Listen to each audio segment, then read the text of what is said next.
I designed this keep for use in my Dungeons & Dragons campaign, and now I'm going to use it as inspiration to create some playable terrain for my party.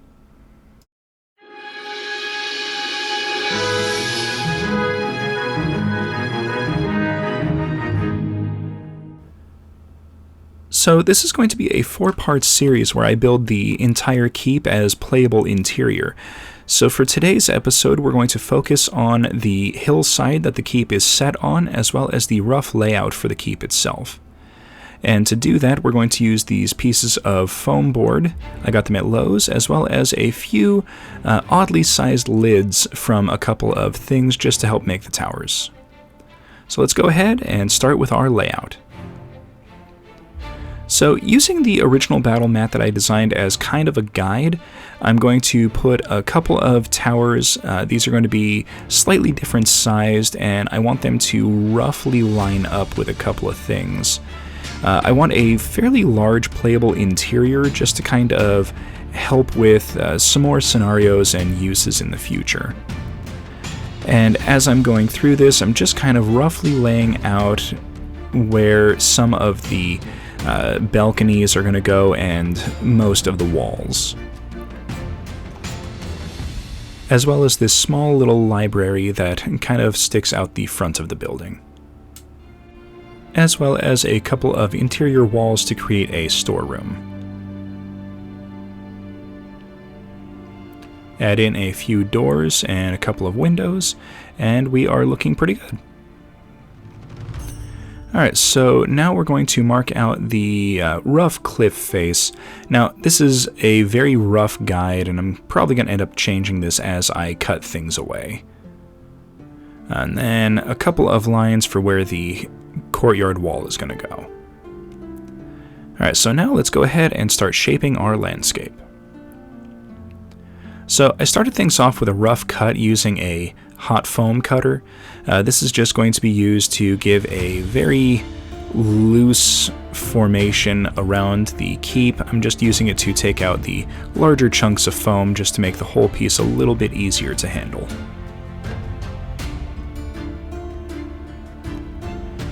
And once that's done, I'm going to hold the foam cutter at an angle and do kind of a 45 to 50 degree angled cuts just to kind of add a little bit of a bevel. This will make texturing a little bit easier as we progress through the steps.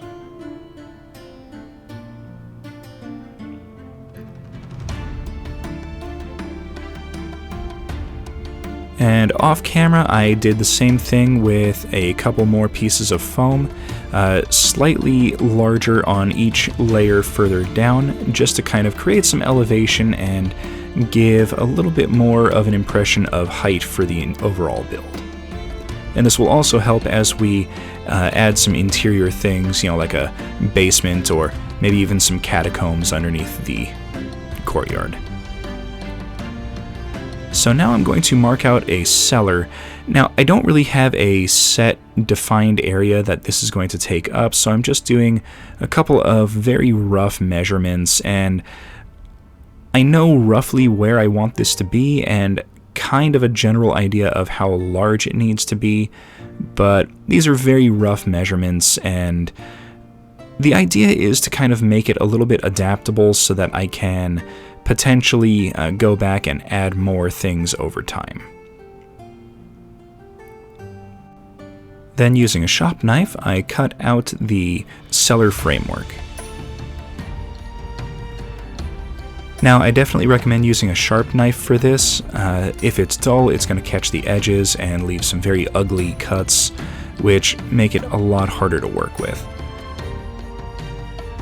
Other than that, I'm just taking as many passes as I need to slowly and carefully get down to the bottom and cut all the way through. Then, using it as a guide off camera, I cut the same section out of the lower areas, and then using a little bit of silicone caulking, I fix all of the pieces together to create the full hillside. And then to ensure everything stays in place, I use a few toothpicks to kind of lock everything into position.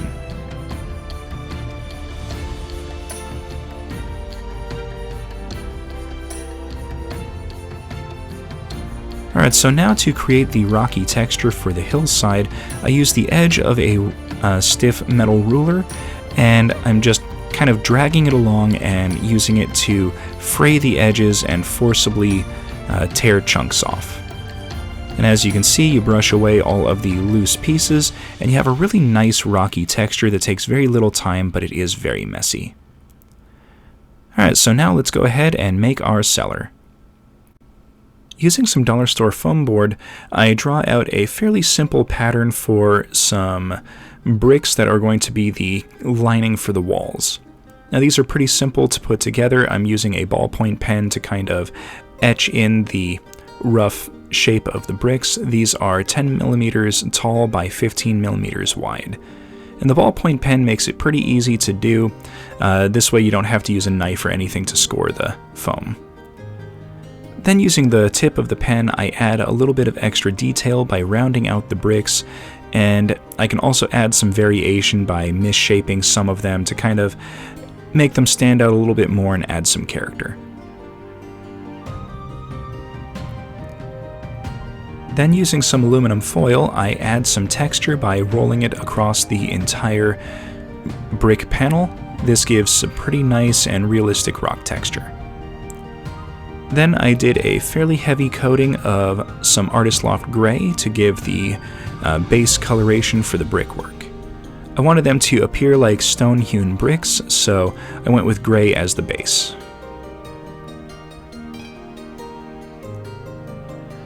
And then did a kind of medium dry brush of neutral gray. This will pick out all of the raised areas that were created by the aluminum foil texture.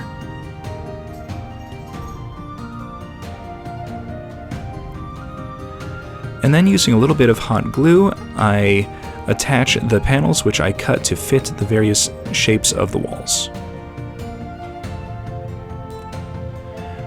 Now if you do this, remember to make sure that all of the bricks line up so that you don't have them kind of misaligned.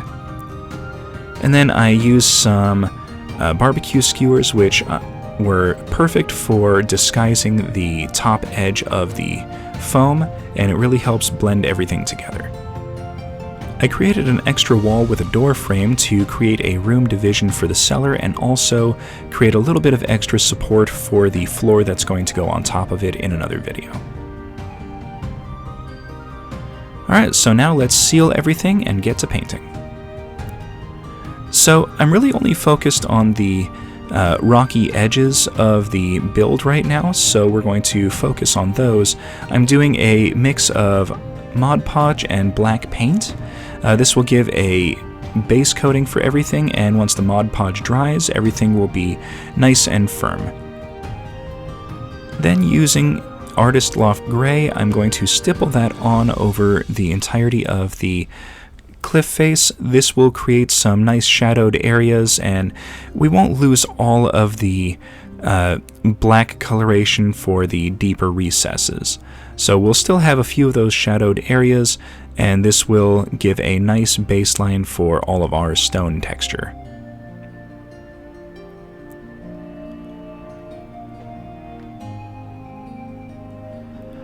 Now I'm going to use some burnt umber, and this is going to just kind of go on in little patches here or there. I want to stipple this on and just kind of create a few patches, but still leave a lot of that gray showing through. The goal here isn't to cover anything up, just kind of patch things on. And then in some of the remaining open areas, I use some raw umber to create a little bit more of a darker tone in a few areas. And then using some raw sienna, I stipple this in between all of the patches that I've put on, just to kind of create a little bit of some striping, which you see most of the time in natural rock formations. And once all that's done, I do a medium to heavy dry brush of some neutral gray. This gives the whole thing a very nice rocky appearance.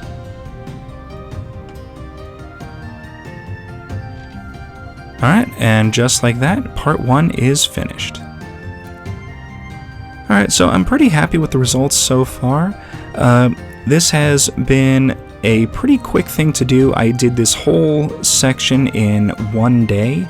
I really like how the rocky cliff face turned out. It looks really nice, and I can definitely see a whole lot of the various colors that were put into it underneath the dry brush. The cellar looks amazing, and I cannot wait to start putting together the next section. Next, we are going to put together the courtyard as well as the ground floor for the keep itself.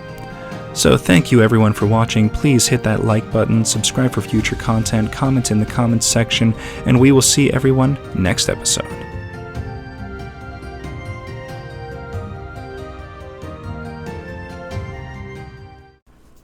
In today's episode, I show you how I put together the courtyard and curtain wall for our playable Dungeons & Dragons keep.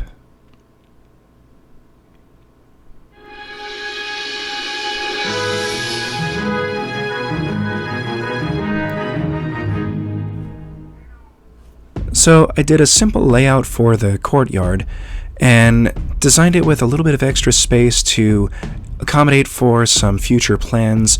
I'm considering adding in a stables and a blacksmith.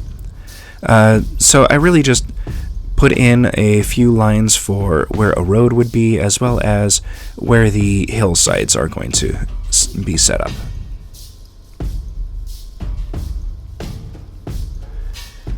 Alright, so first thing I did, once I had the layout set, was do some rough cutting with the hot wire foam cutter. I cannot stress this enough, wear a respirator when you do stuff like this. I didn't and regretted it considerably. I ended up coughing for like a day straight. And then I did a little bit of bevel, and this is just to help create the kind of hillside and rocky terrain.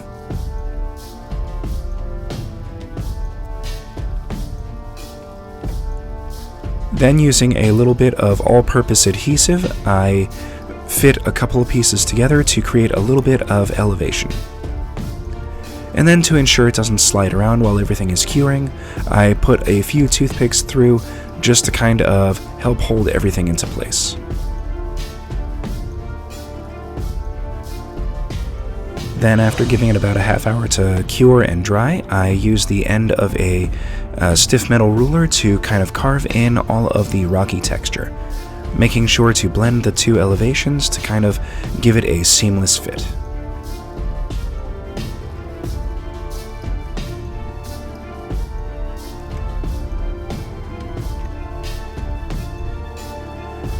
And now, to make sure everything lines up correctly before going ahead, I'm going to just fit the two pieces together on a pair of 2-foot by 2-foot boards, just to make sure everything lines up. And this will also give me the chance to kind of plot out where various things need to go, like the road, the fact that it needs to incline up, and things like that.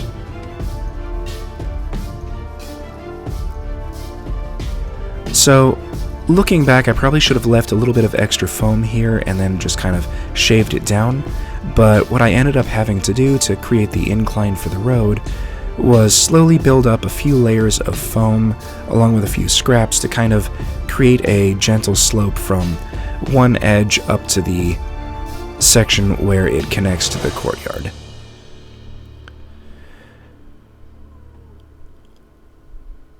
Now, I'm not going to show that whole process on camera, just know that I used a whole bunch of scraps and leftovers to achieve the effect. And then once I had the slope the way I wanted it, I fitted the road surface into place with a little bit of hot glue.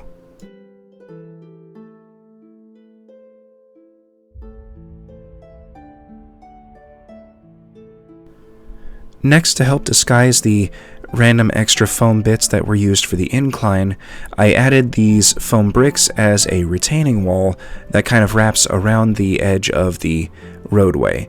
This will help disguise everything and kind of help give a little bit of extra detail to the piece.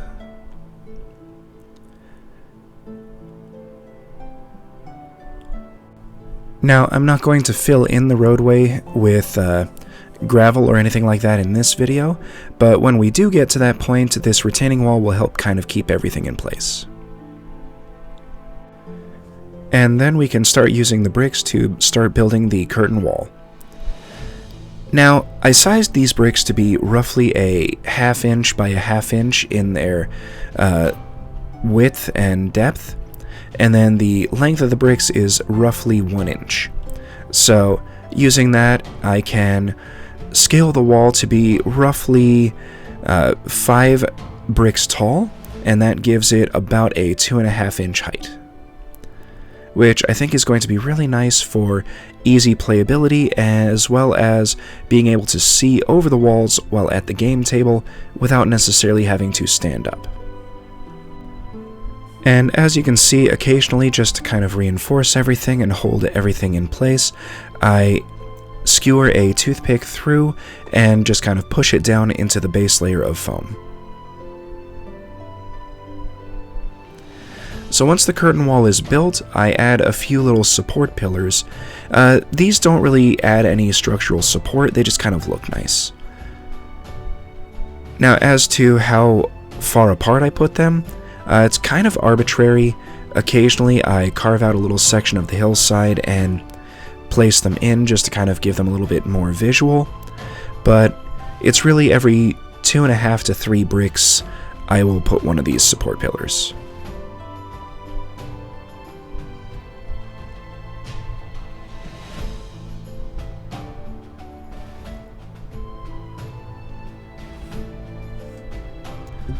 And now to start sealing all the foam, I do a mix of black paint and Mod Podge, and then do a full coating of that over all of the foam pieces.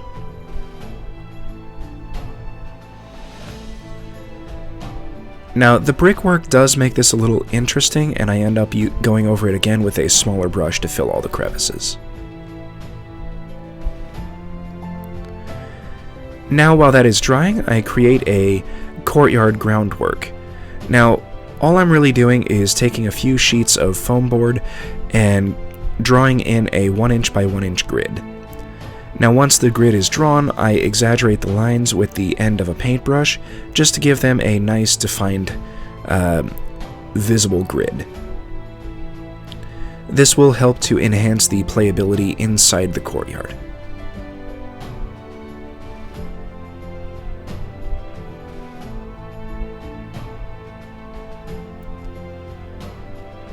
And then I can add some extra little details, such as carving in a few broken pieces of tile, and for a few of them I take the end of a paintbrush and squish a section down to represent kind of a broken and removed section of the stonework. Now, before I paint this, I'm going to mark down any areas that need to be cut off and make sure it fits flush inside the courtyard.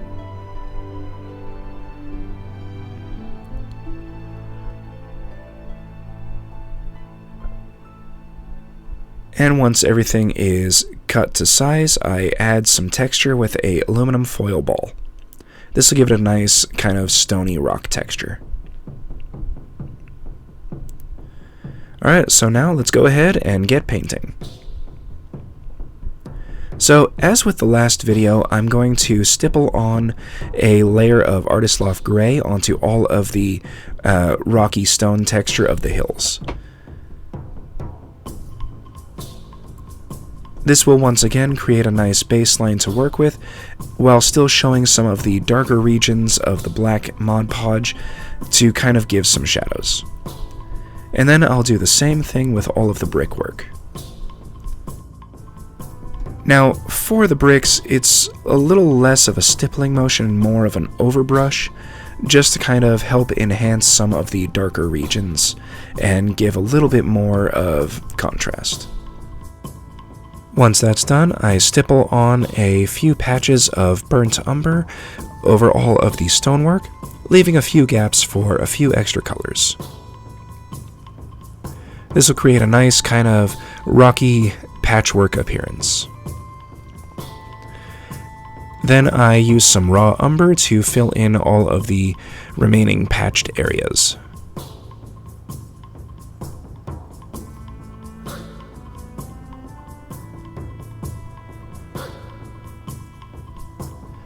And then using some raw sienna, I stipple a few lines in between all of these patches to kind of create the appearance of marble stone or kind of rocky seams throughout the hillside. And then finish it off with a fairly substantial dry brushing of some neutral gray.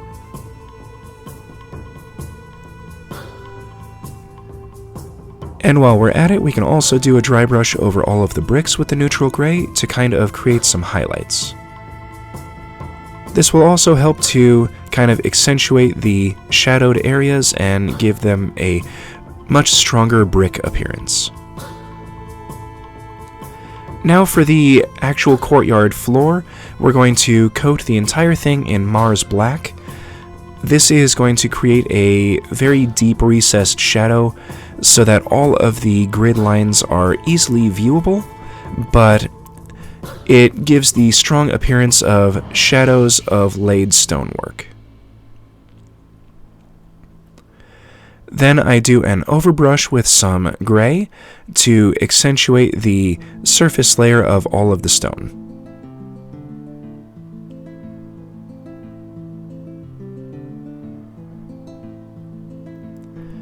And then finish it off with a dry brush of neutral gray.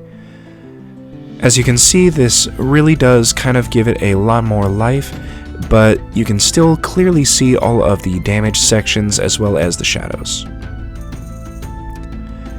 Then using a little bit of tacky glue, I carefully fit everything into place.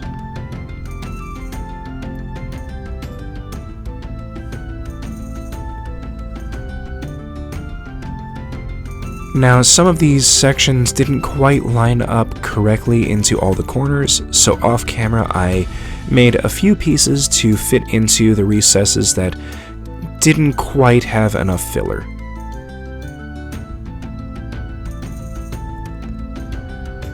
Alright, and just like that, the courtyard is finished. Alright, so here we are with a quick little pass over of the courtyard itself. In a later video, we will finish out the road leading up to the courtyard and the curtain wall. All in all, this is a really good addition to the keep itself, and I'm really happy with how it turned out. Now, it does look a little plain right now, but we're going to enhance that in a later video. Now, in our next video, we are going to match this up to the keep and build our first floor.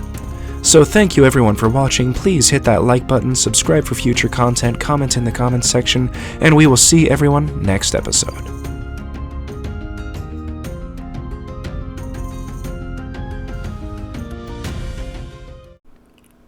In a previous episode, I put together this courtyard for our playable keep. Today, we work on the first floor.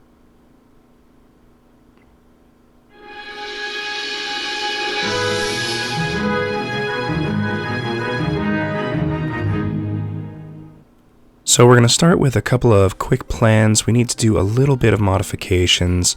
This tower section here needs to be trimmed a little bit. The sides are not quite going to line up, so just making a couple of notes for myself.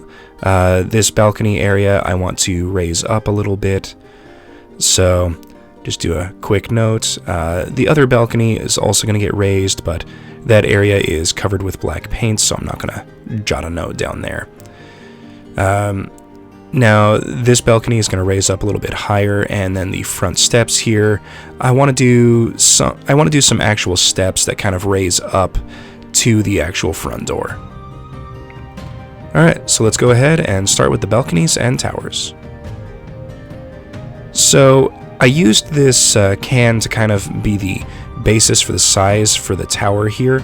So I'm just using it as a guide to kind of trim away the sides to make sure everything is going to fit. I'm going to attach bricks to the outside of this radius, and that is going to be the diameter of the tower all the way up.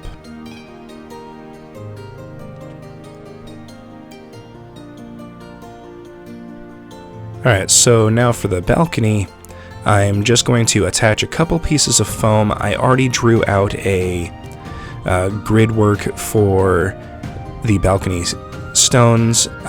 Now I did leave a little channel on the back end of it, which is sized enough to put some bricks in, so that's going to just kind of be our guide. And now for this balcony off this side, I keep saying balcony, it's more of a walkway. But anyways, it's going to raise up 1 or 2 extra pieces. I want this to be a little bit closer to being flush, just to kind of give a little bit of variance.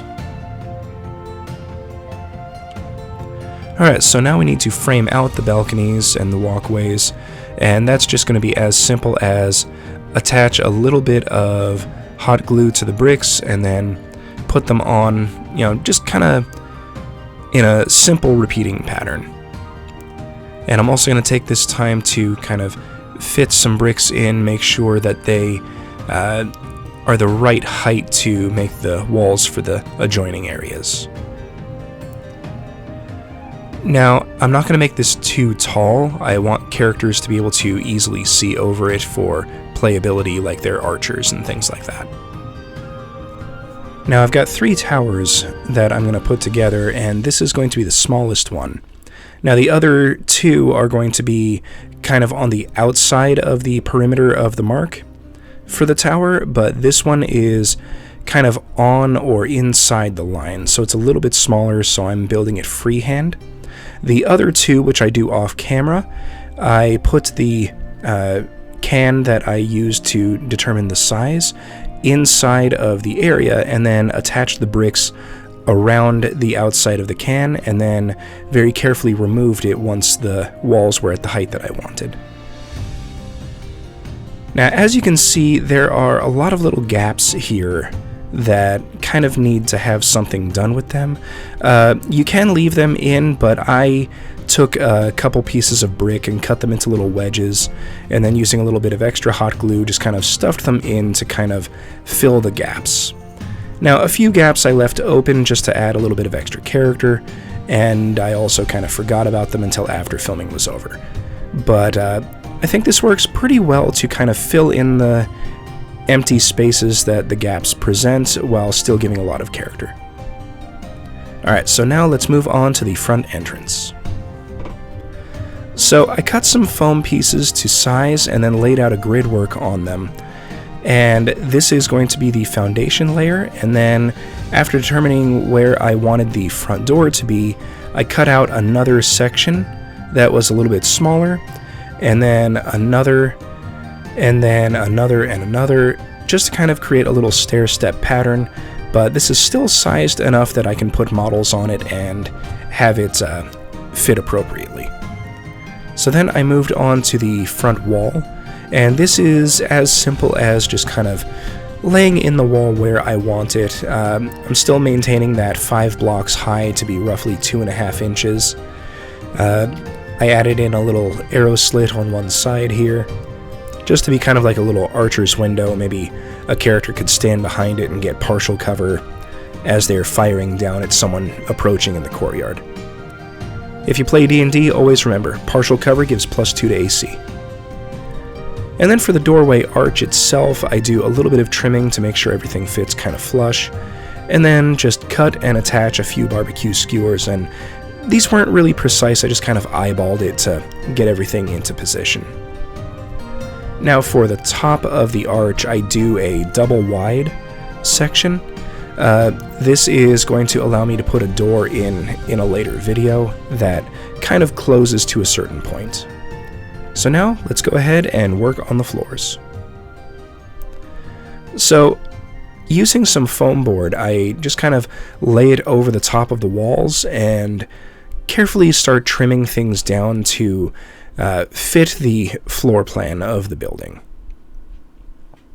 Now, this was not a quick process. This was a whole lot of cutting, test fitting, cutting, test fitting. As you can see, the main section works, but the floor is a little raised in one area, so it's just a little bit of extra cutting before everything starts to fit flush. Then I laid out a 1-inch grid, and I decided instead of the just plain old squares, because this is an interior section, I was going to do like large paver stones. So using the end of a pen, I draw out some stones in the grid. Now here you're seeing me do 4 stones in each of the grid spaces. I actually decided to start alternating 3 stones and then 4 stones in a checkerboard pattern. And here's the main floor all finished. Now I did cut out this section to be removable so that we have easy access to the cellar underneath, but it all lines up nice and flush with the rest of the floor so that we can still play on the main level. Alright, so now let's get to sealing and painting. Using a 2-to-1 mix of Mod Podge and black paint, I did a fairly thick coating over all of the walls. Now I did extra Mod Podge just to kind of make it a little bit more runny to try and get it into as many of the crevices and nooks of the brickwork as I could. And then I used the same mix to do a light coating over all of the floor sections. This will give them a little bit more durability. And let's continue on with the floor and do a overbrushing of Artist Loft Gray. This is going to give a lot of nice little shadowed crevices and really highlight the stone pavers that I drew in.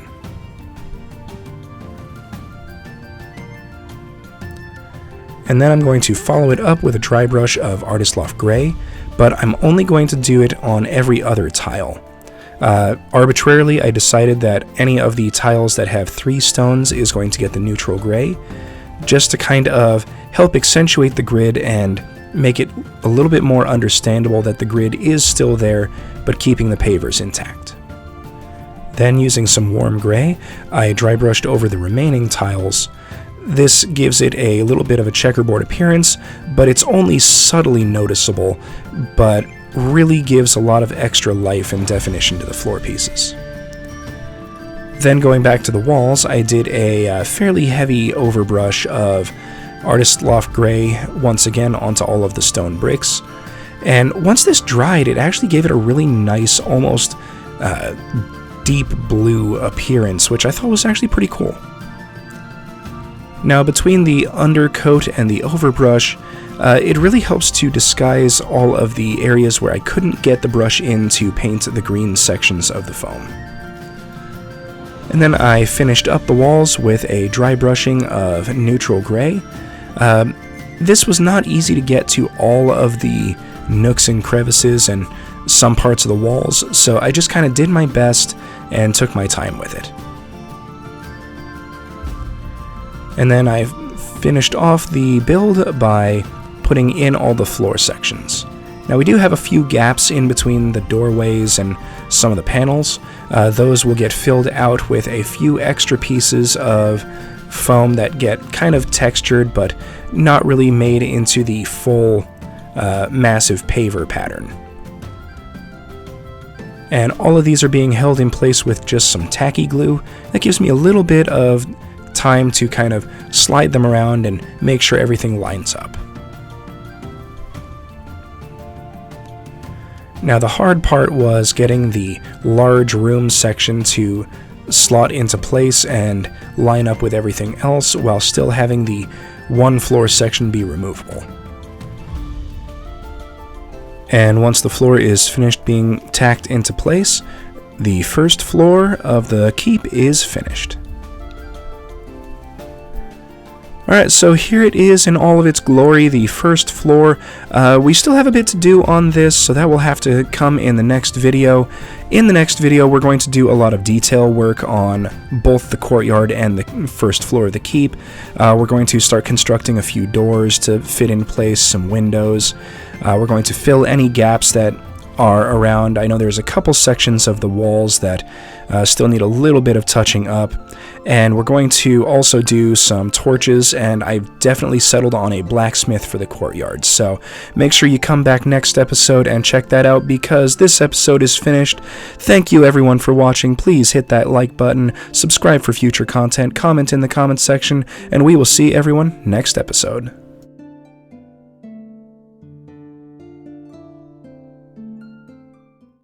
In today's episode, I make some roads and ground cover, as well as some windows, and a few torches for our playable keep.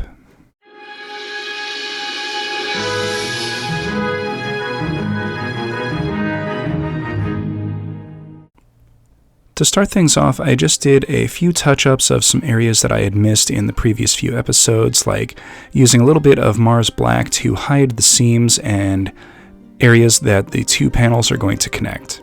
Basically, I'm just covering up all of the green that is exposed foam so that even at a quick glance you don't really notice anything. And I also take some time to do some touch-ups on a few areas where you can see the foam in between the various layers. Alright, so now let's move on to some road work and ground cover. So the first thing I had to do was match up the raised section of the road leading up to the entrance of the keep with the actual wooden section that is the ground. So I took a piece of scrap foam, did a quick bevel of the edge, and used that to kind of flush out the road and a couple little extra bits of scrap to fill out the remaining areas. And while that's drying, we can go ahead and start paving our road, starting at the top at the entrance to the keep. Now, I'm going to use some tacky glue for this. You can really kind of use any kind of PVA or Mod Podge or anything that has a good strong hold, but I definitely would not recommend using hot glue for this. It's going to dry way too quickly and you won't be able to work with it. Now, the reason I'm using tacky glue instead of the other alternatives is I want this to really kind of hold down and not really have things come loose or slide around while I'm working on the rest of the road. And you'll see why in just a second as I grab the bits that I'm going to use as the cobblestones. This is some vase filler that I found at Michael's. This is supposed to be for like floral vases and things like that. They're essentially just a bunch of little glass pearls that are kind of irregular shaped and oblong, and I thought they would work really nice for some cobblestone ground cover. And I'll lay in the rest of the road off camera. While that's drying, I made a couple of pieces of foam into some extra rocky chunks. These are going to help fill out a couple of areas on the board that I didn't quite measure the elevation correctly, so I just gave them a quick seal with the black Mod Podge paint, then the stippling on of the gray, and then the various colors, and then once that was fully dry, I gave it the dry brush with some neutral gray just to kind of blend everything together and match it up with the rest of the terrain. And once that was dry, you can see here that this is one of the sections that is the incorrect elevation. Using a toothpick to kind of hold everything in place while it dries, I just kind of slot that into position. So now we need to add our ground cover, and that's going to go on any of the flat areas, but we also need to make some filler to kind of blend these irregular areas. So let's go ahead and do that now. So I'm going to use some of this mixed grit sand. This is play sand that I got from Lowe's and Home Depot. And then a fairly good amount of Mod Podge. Here on camera I don't actually use enough. You can see here where it kind of gets a little soupy and very, very runny, kind of a pasty mess. That's kind of what I'm going for. It's going to be fairly solid, easily spread, and once it dries it's going to be rock solid. And I'm just going to use this on all of these sections that are irregularly leveled and use it as a way to blend everything together and have a nice smooth gradient. Now that that's applied, we're going to actually put down our ground cover, and I'm going to do this in patches. I learned in the past that trying to do the entire board all at once is a next to impossible task. The glue dries a little bit too quickly for that. So just working in a few little patches, I lay down a section of Mod Podge, and then using the same mixed grit sand, I cover the Mod Podge, give that about a minute or two to start to dry and set, tap off the remaining, and then move on to the rest of the areas. And once all that's applied, I use some watered down Mod Podge. Essentially it's a 50-50 mix of Mod Podge and water that is really great for sealing everything down. I want to keep as much texture as possible, so I'm going just a fairly simple stippling motion to coat all of the sand in the mixture. And once this dries, nothing is going to come loose, and it's going to be a very nice, solid ground cover. Alright, so now that our road is dry, we need to go ahead and start the painting. Now, I'm using some burnt umber from Artist's Loft to kind of be our ground layer, like it's set pavement stone set into like a clay mixture or something like that. Essentially, this is going to be the dirt layer underneath the cobblestone. So we want a good full coating over all of our little pavement sections.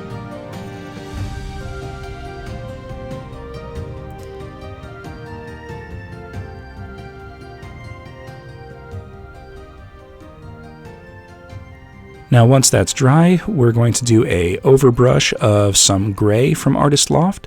This is going to give a fairly simple coloration to the cobblestones, but still allow all of that burnt umber to show through. This way we can get the impression of dirt and mud underneath the cobblestones.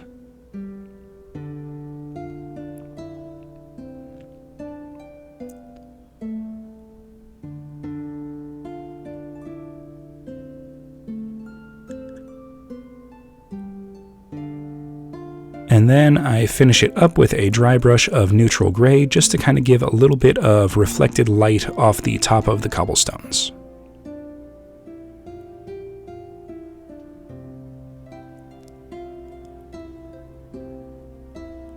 Alright, and once that's done, it's time to move on to some torches. Now, these are going to be made out of these. These are 3/4 inch long pieces of coffee stick that I cut along with a few ends of toothpicks, and this, our secret ingredient. This is a mini clothespin, but we want the spring on the inside of it, not the clothespin itself. So the first thing I did was I bent the ends straight, just to give a couple of little extended prongs here. Once that's done, we're going to use it as a guide to drill a couple of holes through the mounting plate that's going to set on the wall. Now, each spring is a little bit different, but this ended up being just under 1/4 inch spacing for me. Now, I forcibly angle the spring down and then mark out the extra on the back of the board, and then holding it in place, use a little bit of super glue to tack everything in. And then to create the torch, I just did a little blob of hot glue on the end of the toothpick and then drew it out to create the tail end of a flame. So now to assemble everything together, we've got our angled bracket, and then we stick our torch in and then hold everything in place with just a simple little drop of super glue. And there we have it, a nice, simple, easy wall-mounted torch. So taking that out, I did a base coat of a tan to kind of give me a base layer to paint off of, and then using some raw umber, I'm going to give the mounting plate a quick little touch just to give a base coat. Then using some burnt umber to kind of be a processed wooden stick, I paint the shaft of the torch to kind of give it a color that stands apart.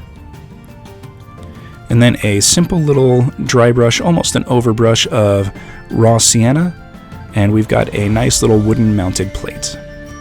Then using some silver, I do a quick touch over the spring to kind of give it a metallic sheen. And while that's drying, I do some orange over all of the flame section, then go back to the spring with a little bit of metallic bronze. Now going about 1/3 of the way up the flame, I coat it with some brilliant yellow, and then just on the tail end of the flame, I do some crimson to give it a kind of fire appearance. Alright, so now let's finish out with some leaded windows. Alright, so off camera I made a few little box frames. These are sized for each individual window. I spray painted them with a flat brown and then did a dry brush of some raw sienna to give it a nice wooden appearance. So to assemble everything together, I take what's going to be the interior frame and coat one side with some tacky glue, put a acrylic sheet over the top of that to kind of cement it down, then use a little bit more tacky glue around the edges, and then once that's been applied, I take a black metal mesh and place that on, then taking what's going to be the outer frame, apply a little bit more tacky glue, place that face down on the whole thing, and then clamp it shut so that it dries in place, and then we've got a nice simple window frame.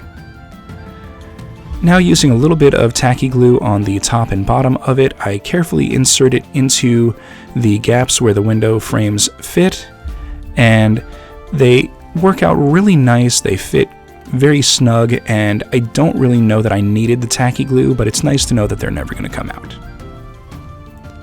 Alright, and just like that, part 4 is finished. Alright, and that is going to be it for today. Now, I did a quick little decorative setup on the interior here. We've got a little market setup for the exterior in the courtyard, and on the interior I set up a quick little arrangement for the library, a couple of storage rooms, and the main hall. So thank you everyone for watching. Tune in next time where we start work on a blacksmith and a stables. Thank you everyone for watching. Hit that like button, subscribe for future content, comment in the comments section, and we will see everyone next episode.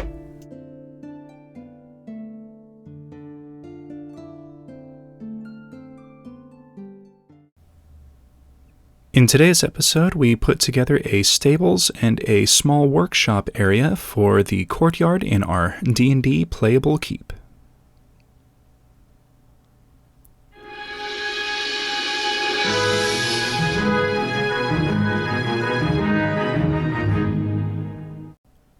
Alright, jumping right in, we're going to make some walls for our stable, and we're going to do that using some coffee sticks, which I've cut to 3 inches in length, and a little bit of tacky glue.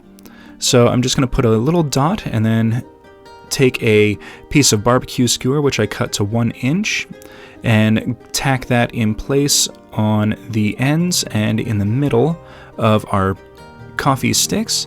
This is going to create a little partition wall that has a little bit of a gap so light can shine through, and it'll just give a little bit of extra character.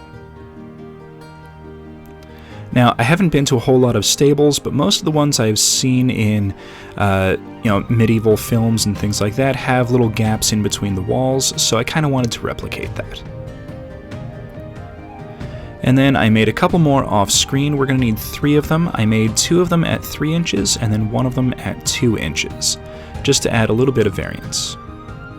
So next we need to decide on where to place the stables, and I kind of want it nearby the main entrance to the courtyard. So I can just kind of shape things around and decided on a 2-stall formation. So now to add some roof supports, I cut a few pieces of some round chopstick to length. The front piece is 3 inches tall, and then the back piece is 2.5 inches to create kind of a gentle little slope. Then using a little bit of tacky glue, I attach the front and back sections and then just kind of clip them in place using a simple little clamp that I got from the Dollar Tree. If you don't have one of these, you can use a binder clip.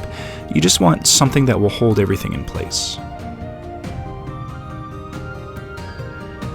Alright, and having attached the top section off camera, it's time to fit everything into place and then start attaching some cross support beams.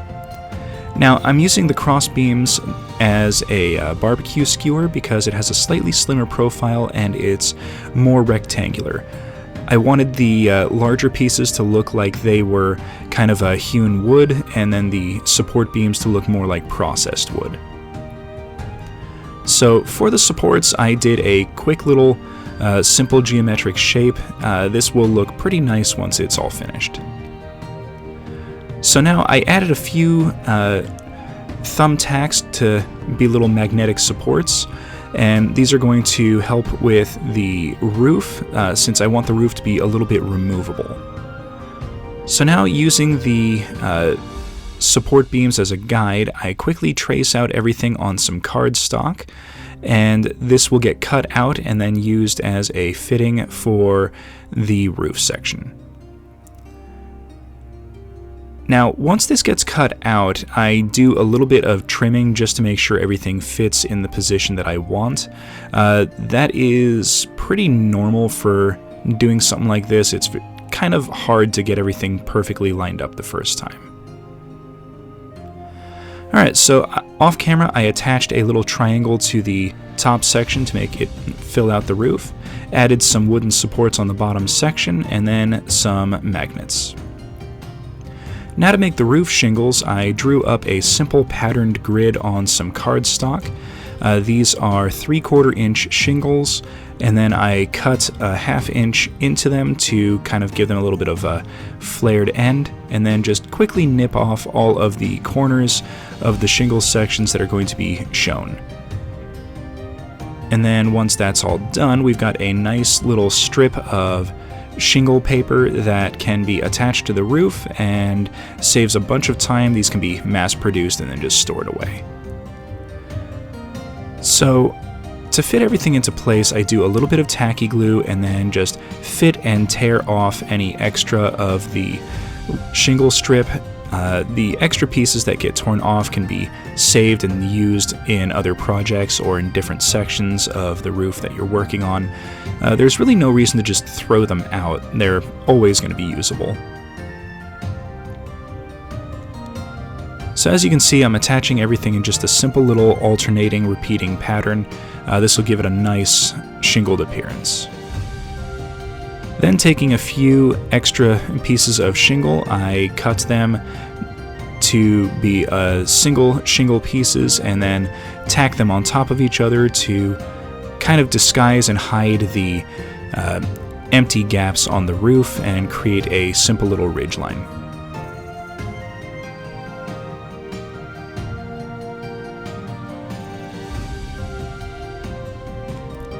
And then once that's all done and dried, I take everything outside and give it a base coat. Now the lower section of the stable I base coated in brown, and then the roof I did a base coat in a deep slate gray. I wanted it to kind of look like stone shingles, so I thought the undercoating of gray would kind of help with that. Alright, so now let's go ahead and get to painting. So the stable itself is going to be pretty simple. I'm just going to do a simple medium layer dry brush of raw sienna. This is going to give it that nice kind of processed and raw wood appearance for the various sections. It's just really nice and simple. And then to create some weathering, I'm going to use some warm gray on just the lower 1/2 to 2/3 of the stables, just anywhere where like a horse could have rubbed up against it or there would have been actual physical touching of the piece. That way it gives the appearance that it's a worn structure, but only on the areas that would have been touched by people or animals. So now for the roof, I'm going to do a kind of heavy overbrushing of burnt sienna. This will have a really nice kind of almost terracotta appearance once it dries.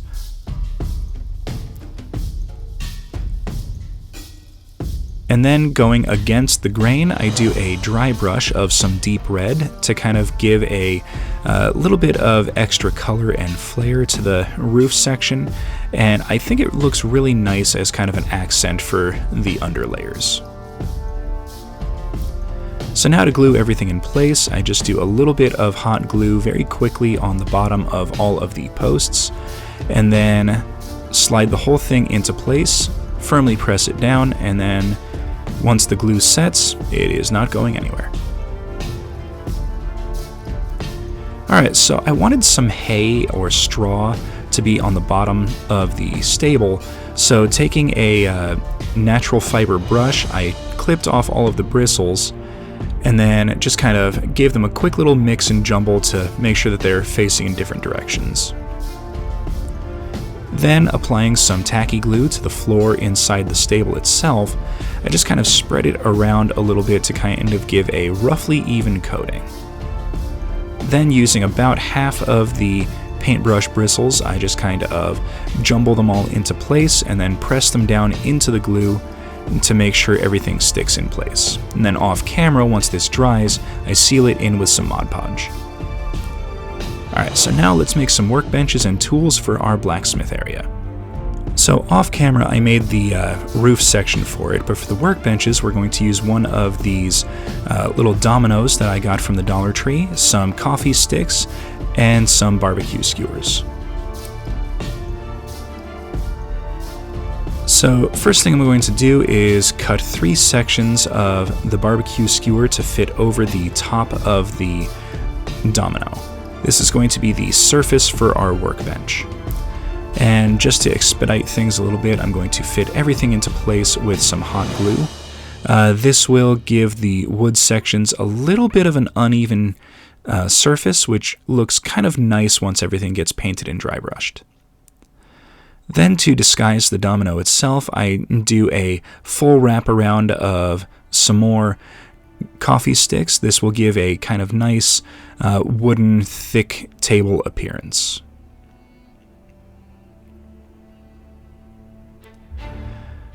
Then to attach the legs, it's just a simple half-inch piece of barbecue skewer that's hot glued into place just on the inside where the domino meets the wood. And once the hot glue sets, these are going to be fairly rigid in place. You can use super glue if you don't want to worry about them coming loose. So now to make a couple of little wooden hammers, I cut a 1/4-inch piece of barbecue skewer and then cut about 1/3 off of it just to kind of give it a roughly square-ish shape. Then cutting a piece of toothpick to be just over 1/4 of an inch, we've got all the pieces we need for our hammer. Then using a small pin drill, I bore out a small section of the hammer, and this is going to fit the toothpick into place and be our hammer head and handle.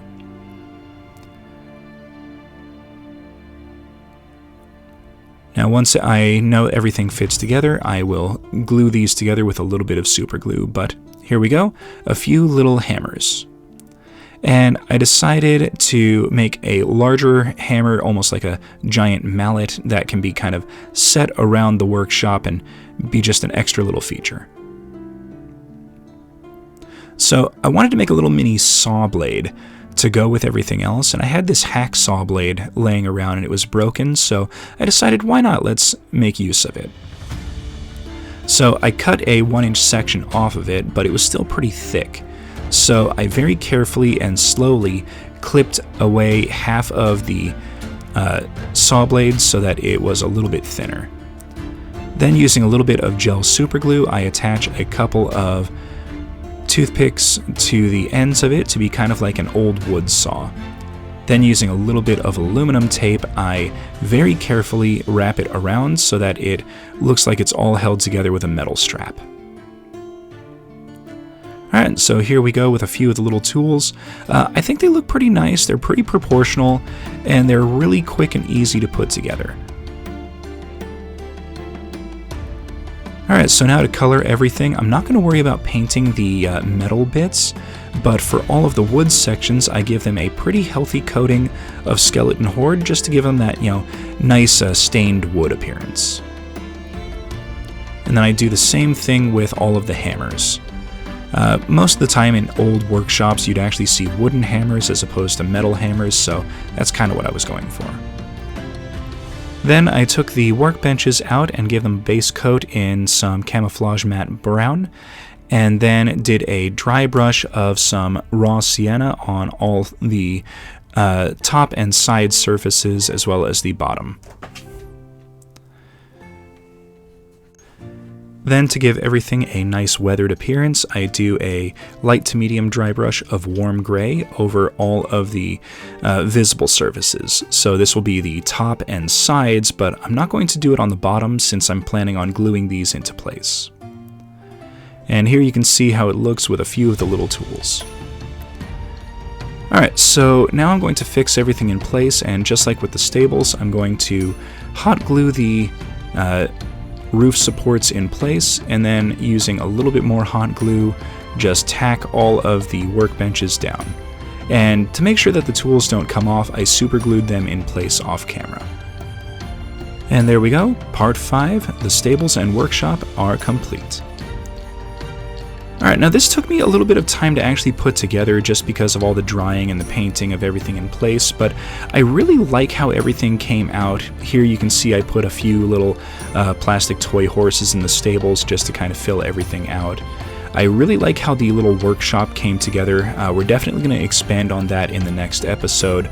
I am planning on making a working light-up forge using some LED lights, so definitely come back next week for that episode, because this episode is finished. Thank you everyone for watching. Please hit that like button, subscribe for future content, comment in the comments section, and we will see everyone next episode.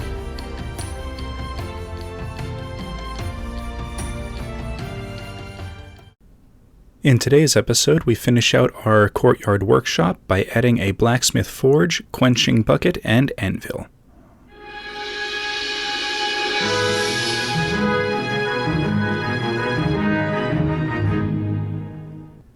Alright, so for our materials today, we're going to use a couple things, starting off with a LED flicker tea light candle. I found this at the Dollar Tree. You can find them at a couple of different places. Some popsicle sticks, a kind of rounded chopstick, but any kind of wood would work for this application. A few of these glass pearl beads. I found these at Michael's in the clearance section. And finally, a handful or two of foam bricks. Alright, so let's start things off with the main item, the forge. So we're going to start by removing the flame from the flicker candle. This is going to give a lot better surface area to add a few things, and we won't have to worry about disguising the giant plastic candle. So we're going to start by applying some tacky glue, and then I'm going to sprinkle on just a few of these little pearls. I'm not really going for a massive amount of coverage, just kind of coating enough of an area so that the light is somewhat diffused by the pearls. Then, using a little bit more tacky glue, I took some bricks which I cut in half to be a little bit thinner, and then just made a simple little ring around the pearls. This is going to kind of be like a little framework around the bed of hot coals that the blacksmith would be using to heat up metal to forge things.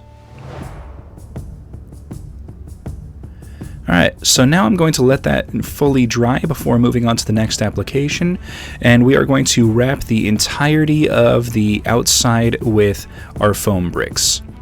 Now this is going to do two things. It's going to give it a lot more of a medieval rugged appearance, and it's going to completely disguise the plastic from the tea light candle.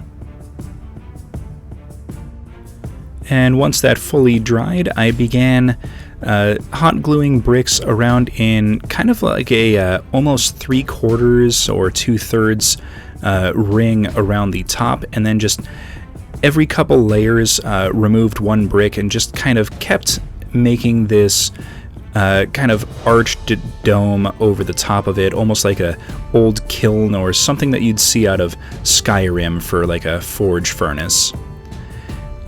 Getting up to the top, I made sure to create kind of like a little archway for the front of it, and then just finished off the top, adding a couple extra bricks to make kind of like a little chimney.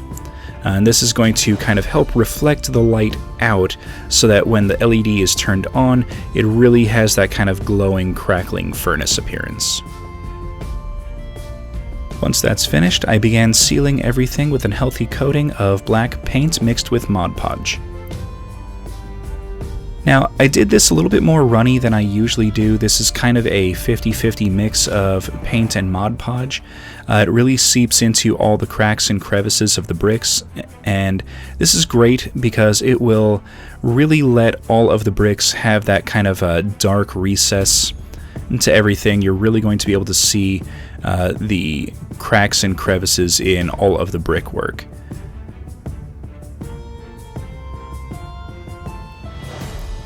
Now, Once this dries, it's going to be a lot more durable and all the foam will be considerably more solid.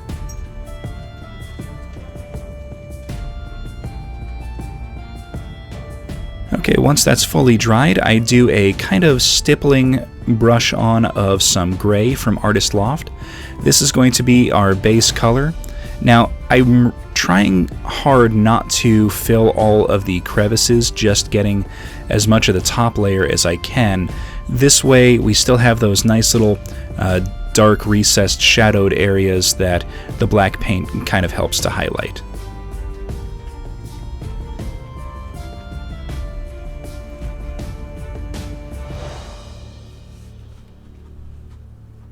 And a quick little coating on the inside. Now, I'm not as worried about the inside because it should look a little bit darker because of, perceived soot marks and things like that. Okay, giving that a few minutes to dry, I go ahead and grab some neutral gray to give it a nice kind of weathered stone appearance, and this really brings a lot of life and really highlights all the edges of the brickwork. Now, I'm not going to put this on the inside. I kind of want to preserve the darker appearance there.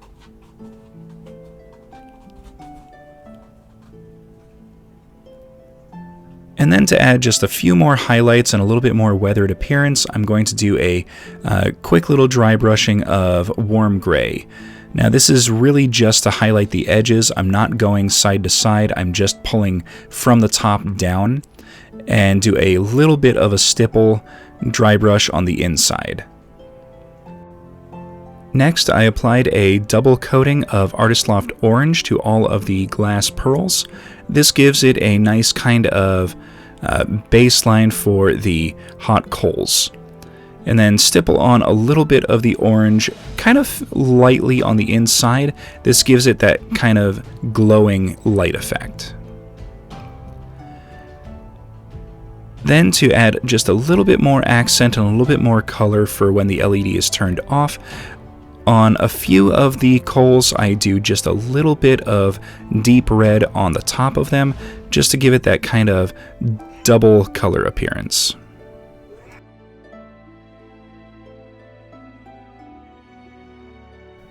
Alright, with that done, let's go ahead and start making our quenching trough. So to do this, I cut 3 pieces of popsicle stick to be 1 inch long and 2 pieces to be 3/4 inch long, with the bottom traced out to kind of have a little bit of a taper. This is just wide enough on the bottom of the taper to fit a popsicle stick or craft stick running lengthwise. You'll see what I mean in just a moment. Alright, so here we've got our little pyramid shape, and it's just going to fit right on the end of the sticks like so. So now, using a little bit of gel super glue, I'm going to fit everything together. Since this is not going to be picked up or anything like that, I'm not worried about it kind of falling apart. The super glue will hold it together pretty quickly and it'll turn out just fine. So once I've got my 2 ends put together, I do a little bit more super glue and then attach the sides of the little trough bucket. Now, this didn't line up 100% correctly, so off camera I did a little bit of trimming to make sure everything was flush.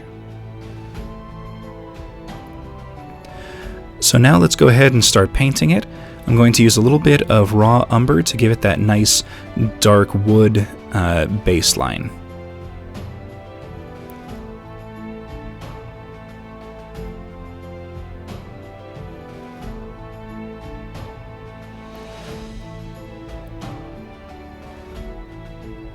And then once that's dry, I do a dry brush of raw sienna to kind of give it that processed rough wood look and appearance.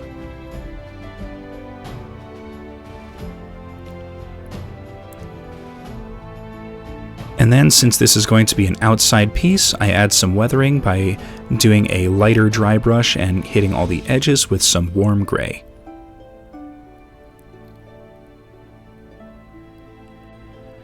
Next, to add some water, I coat the bottom 2/3 of the trough with some hot glue that I thought was going to be clear, but this ended up solidifying and being a lot more opaque than clear. I don't do anything with it in this video, but you can touch it up by painting it blue. Alright, so now let's go ahead and make our anvil. So I thought for a while on what to do for an anvil, and I stumbled across these at a hardware store. These are what's called masonry nails, and they've got this really nice head on them that when I saw it, I thought, that is it. That is what I need for my anvil. So I bought a box of them, brought them home, and then using a grinding wheel, chopped about a 3/4 inch piece off the top. Now, I will give you a bit of warning. I don't recommend this if you don't have something like a cutoff wheel on a Dremel or a grinding wheel. This is a very tough material to get through. So now we need to disguise the bottom, and I took that chopstick and then split it in half so that I have a rough kind of area exposed. And then using the bottom of the anvil section as a guide, I trimmed a few pieces off. Then using some hot glue, I attached them around the base, doing a complete wraparound. Then off camera, I did a little bit of trimming with a utility knife just to kind of make sure everything was flush all the way around. And then the areas that were a little too smooth, I scored back in some lines just to kind of give it that rough and beat up and worn appearance. Alright, so here we go. Let's go ahead and get this all painted up. Using the same as our trough, we're going to start out with some raw umber to give it that nice dark wood base coat. And I'm not going to paint the bottom since that's where everything is going to get glued down. Next, I do a very light dry brush of some raw sienna, just to give it that nice kind of processed and hewn wood appearance. And then finish it off with a weathering of warm gray. And there we go, nice little anvil. Alright, so now let's put the whole thing together inside of our courtyard. So on the bottom of the forge, I attached a little magnet just so that it can be removable. And then using a thumbtack, I just kind of put the two together and then used that as a way to determine where the thumbtack was going to go. Then I pulled it back out and applied some hot glue and then stuck it back in so that it will never come out again. Now doing this will allow me to pick up the forge to turn on and off the LED light and put it back in without too much hassle and without having to worry about where it goes back every time. Then for the trough and anvil, I just hot glued them into place next to where the forge would be. This way it gives the impression that a blacksmith would pull something out of the forge, bring it over to the anvil, hammer on it, quench it in the trough, put it back in the forge, you know, what have you. And just like that, we are finished with part 6. Okay, so this was a lot of fun to put together. I actually haven't made anything like this before. It was a great learning experience, and I can't wait to use this knowledge to kind of make things in the future. You know, maybe some fireplaces and things like that. So thank you everyone for watching. Please hit that like button, subscribe for future content, comment in the comments section, and we will see everyone next episode.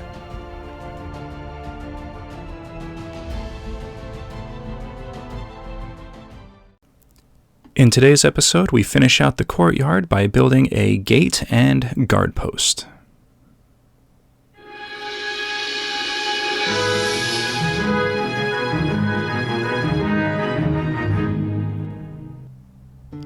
So for today, we are going to need a few things. We're going to use some of these rectangular flat barbecue skewers, a rounded barbecue skewer. This is going to be the hinge for our gate, a few coffee sticks, and some toothpicks. Alright, so let's go ahead and make the gate. Now, I want this to look like a heavy reinforced gate, so I chopped a few pieces of the flat barbecue skewer to a length of 2.5 inches, and then I'm just gluing them together in groupings of 6. Now these, by coincidence, end up being just under 1.5 inches in width when they're glued together like this, and the gap that I'm putting the gate into is 3 inches. So I'm doing a double swinging gate, and that is going to be 2 halves of the gate. Now, I started marking the length for some bracing, but realized that I was marking it without the hinge being attached to the door, so I just quickly remarked them with the coffee sticks.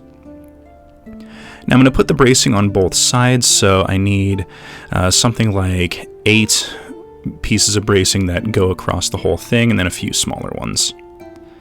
Now for the hinge, I cut it to be just a little bit longer than the rest of the gate. And then for the bracing, I'm just gluing a few pieces on to kind of look like it's a little bit more reinforced, and this is also going to help hold the hinge in place. And then for the center of the gate, I wanted it to look reinforced but a little bit different, so I cut one a little bit shorter. And then to add a little bit of style, I just take a utility knife and nip off the corners of all of the bracing to kind of give it a little bit of a taper. This gives it a little bit of extra style without having to do too much extra work. Now I will say, along the hinge, I should have measured this a little bit better, but in order for the hinge to swing open correctly, I had to trim the bracing just a little bit to make sure that they didn't hit the pillars and things like that around the gate. So just kind of make sure that if you do something like this, leave yourself a little bit of room to trim or measure a little bit better than I did.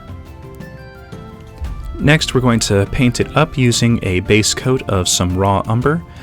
This is going to give us that nice kind of dark undercoating that fills all the cracks and crevices and gives us some artificial shadows for the hard to reach places.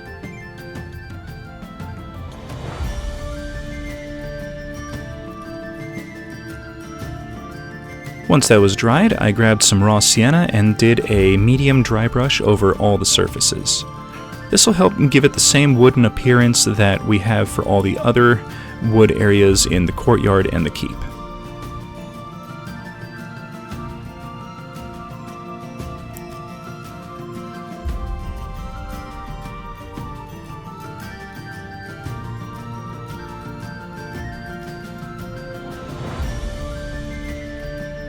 And then to give it a little bit more weathering, I did a little bit of a dry brush of warm gray. I kind of went a little bit more heavy than I had originally wanted with this, but once it dried, I thought it looked really good and came out just fine.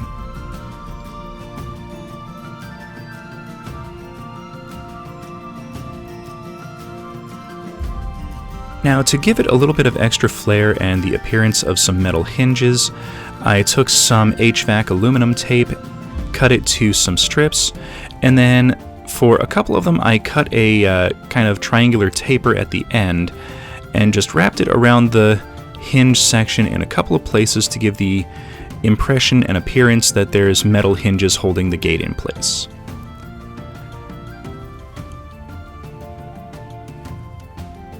And then to give it a little bit of extra style, I poke in some nail holes, which will just give a little bit of extra texture and visual appearance.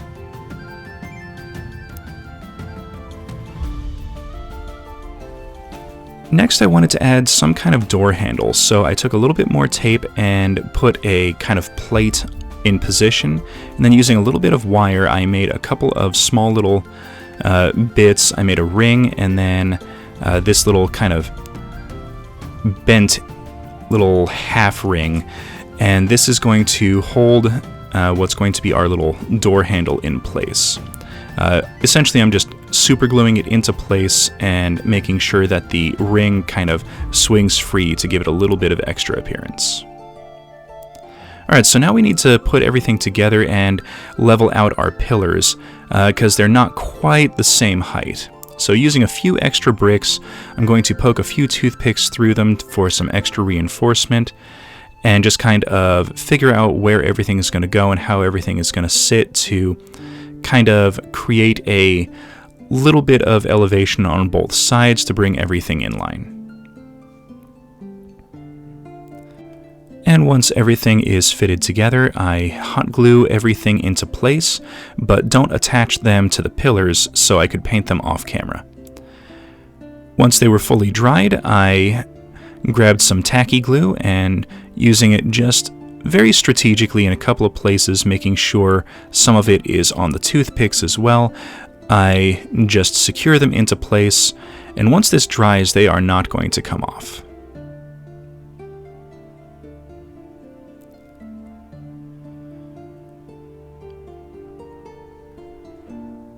Now to fix the gate in place, I made this. It's a little cross beam with a couple of holes kind of drilled into it. I added a couple little base plates on the bottom. There's nothing really fancy about this. I just kind of used a drill bit to halfway drill through the plates to hold everything into place and let the doors kind of swing freely. Then using a little bit of hot glue, I just secure the crossbeam into place. This doesn't have to be super held in. A little bit of hot glue will do just fine.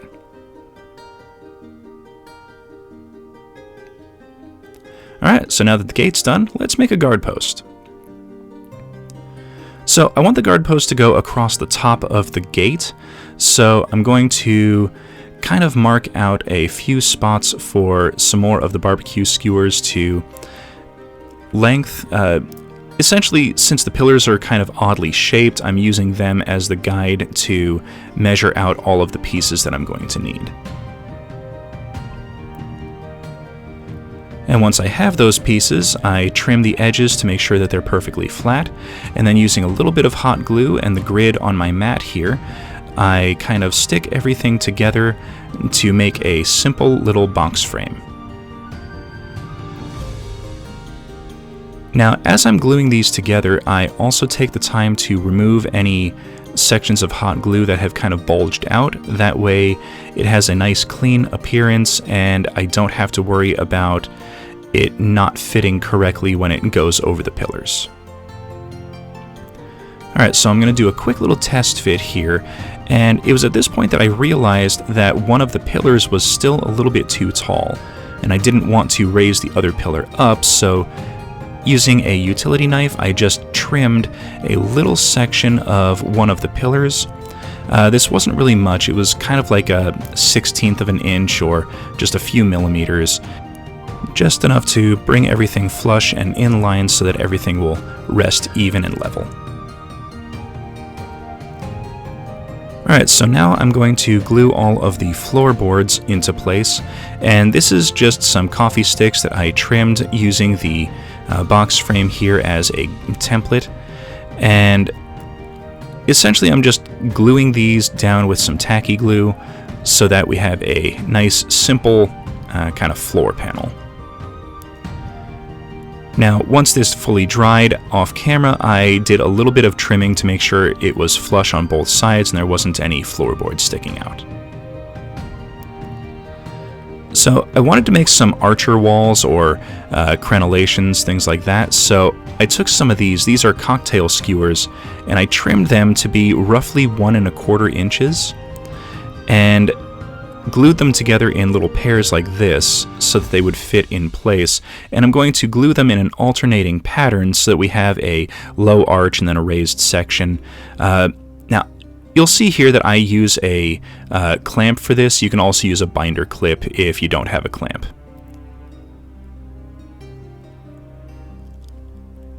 Now, once all of that was glued in place and dried, I'm just going to do a quick little test fit, and I think it looks pretty good as is, so I'm not going to embellish it or add anything else to it.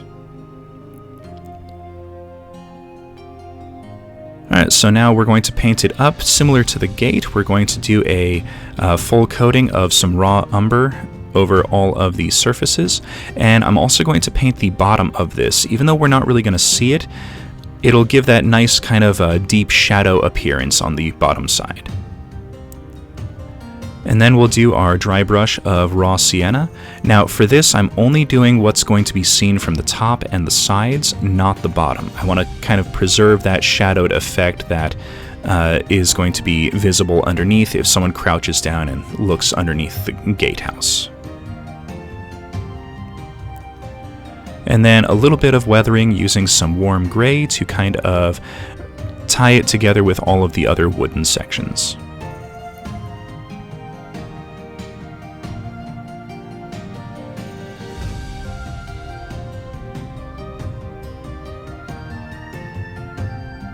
Alright, now using a little bit of tacky glue, I'm just going to apply that directly to the top of our two pillars here, since those are going to be the areas that contact the guard post. And then just slot it into place and then leave it to dry for about 10 to 15 minutes, and then it'll be solidly in place.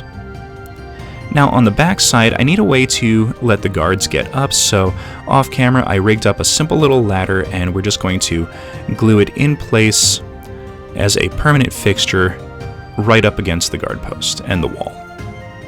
Now tacky glue or PVA is perfect for this since it'll dry clear. You won't really notice it once it's done. And just like that, our courtyard and the gatehouse is finished.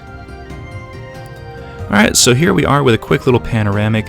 This was pretty simple to put together. I think I took maybe a day to get all this laid out and assembled and put in place, but I think it's a really nice addition for the keep and the courtyard. So, that is going to be it for today. Tune in next time when we finish up our keep with the second floor. Thank you everyone for watching. Please hit that like button, subscribe for future content, comment in the comments section, and we will see everyone next episode.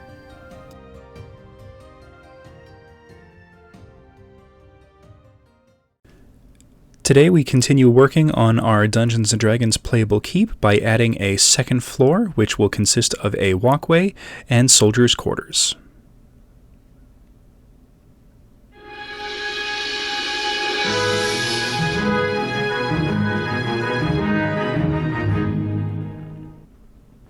So for this part of the project we're going to need some jumbo-sized craft sticks, some flat rectangular barbecue skewers, some coffee stirrer sticks, and a couple of sizes of foam bricks. The first are 1 inch by a 1/2 inch, and then the second are these really tiny ones. These are 5mm by 10mm. Alright, so let's go ahead and get started with the foundation and the stonework. So here's the layout that we have for the ground floor, and I'm going to use a couple of these. These are some clipboards that I ripped the actual clip section off of, and they're going to make the foundation for our second floor. So after tracing out the area that I need, I glued them together with a little bit of wood glue and hot glue just to kind of tack everything into place and let it dry. And then got to work making so many floorboards. I lost count after about 160 floorboards that I made. These are 1 inch long, and I just kind of nicked the corners off of them to give them a little bit of extra visual appearance. Then I drew out a grid and a layout for the structure onto the clipboards just so that I knew where everything was going to go, and then got to the work laying out all of the floorboards in a 1 inch by 1 inch little grid. Now the soldiers' quarters are going to be 6 individual rooms on the second floor with a hallway in between, and we're also going to have a balcony walkway on the front, and then a kind of little circular balcony out the back. So, going to need a whole lot of these little floorboards. When the project is fully done, I'll probably do something like count all of them just so that I know how absolutely crazy I was to do this in this fashion and make all the floorboards by hand.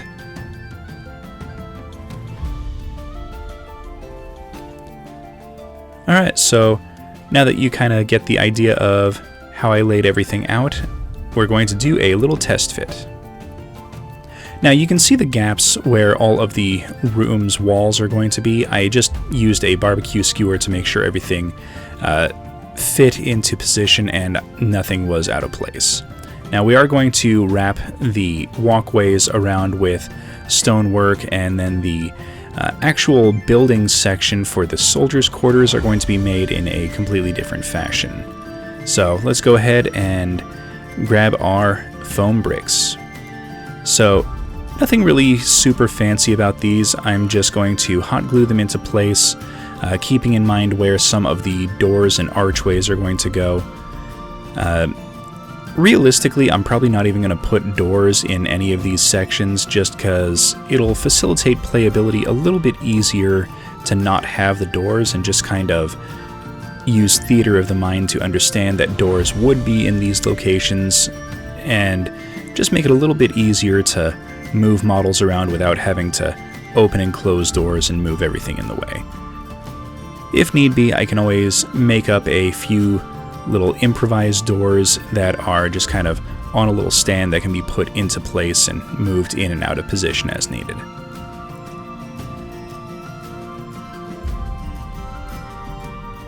Now, I sped this part of the video up quite a bit, but the whole process took maybe 20 minutes to lay out all these bricks in the formation that I needed them to be. So it doesn't take a whole lot of time, but building and texturing the bricks does take a lot of time. I spent a good day and a half to 2 days just making all of the bricks that I was going to need for this entire project. And I am almost completely out of bricks by the end of this video. Now, off camera I do change this up a little bit. Here you can see that I am laying out a third layer of bricks for the circular area here. I actually remove some of the bricks to bring it back down to 2 layers. I was going to go for like a enclosed room at first, but decided against it and changed it up to be a kind of secured balcony.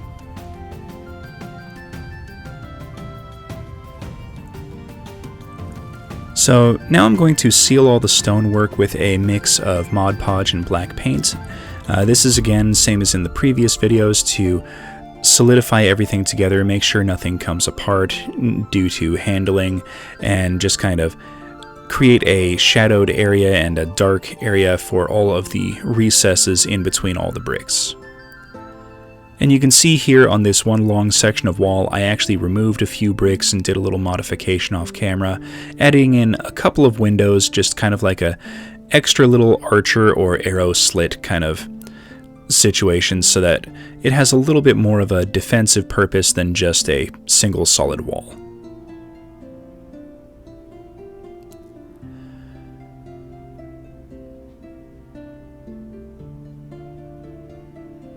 Now, I did learn from the first floor, and doing this with all of the foam bricks, I'm going pretty heavy with the Mod Podge paint just to make sure that I get all the nooks and crannies and crevices. And once that's been fully dried, I grab some Artist Loft Gray and then stipple on a simple coating on all sides of the bricks. This will give it that nice kind of initial stone appearance.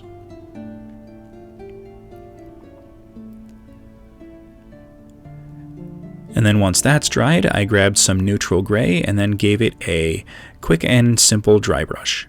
This will bring out all of the raised textures and give a nice kind of worn and hewn stone appearance.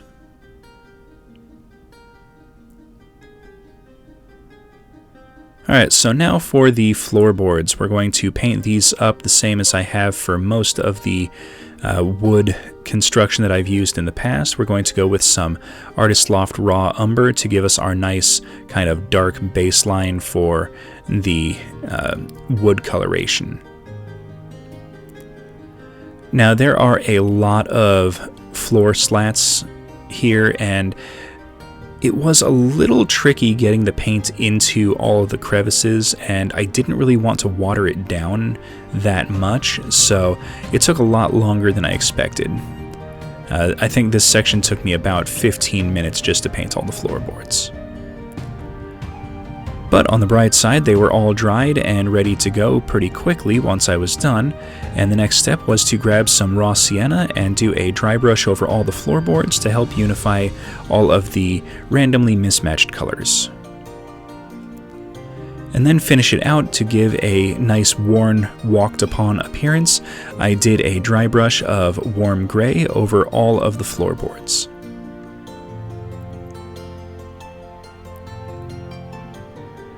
Alright, so now that the foundation is done, it's time to start building our soldiers' quarters. So to make our walls, we're going to use some of the large craft sticks. Now here I am gluing two 5-inch sections together, and then I'm going to mount these barbecue skewers to the bottom of it to create kind of a base foundation for the wall. And to make sure that everything lines up correctly, I'm going to clamp a section of barbecue skewer to the side.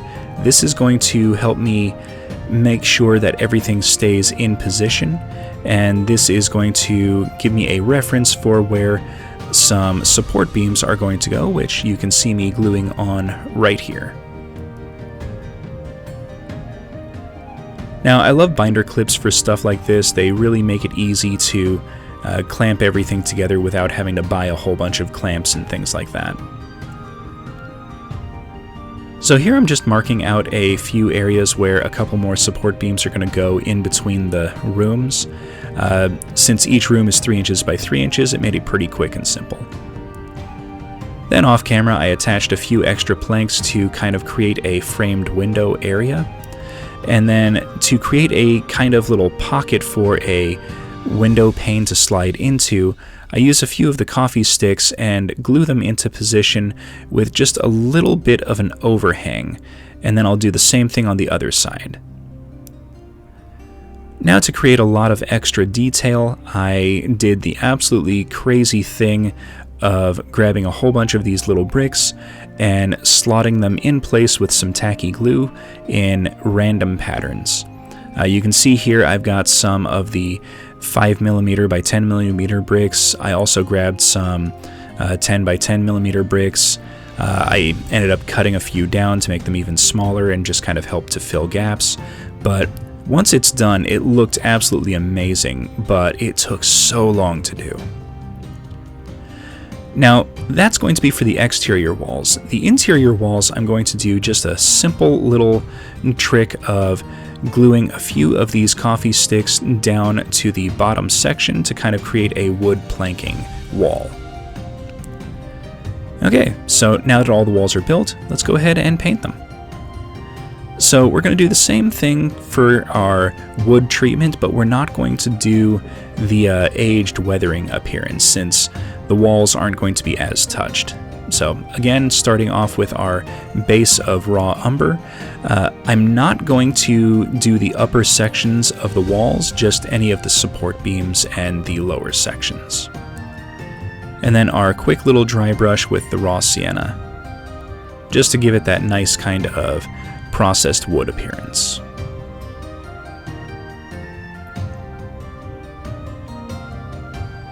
Now for all of the stonework, we're going to start by adding just a little bit of extra texture with a tinfoil ball to kind of give a little bit more of the impression of processed stone. Then seal it all in place with the same 50-50 mix of Mod Podge and black paint. Now at this point it doesn't really matter if I get it on all the other sections of the walls since I'm going to be painting over the wood sections anyway. And then same as our larger bricks, we're going to do a overbrush of some gray onto all of the surface area, front and back. Just gives a nice kind of baseline for our stonework. And then once it's dried, finish it out with a kind of light to medium dry brush of neutral gray. Brings out all those raised edges and all of that lovely texture that was put in with our tinfoil ball. Alright, so now we need to add a few more details. So the first thing we're going to do is put in our windows.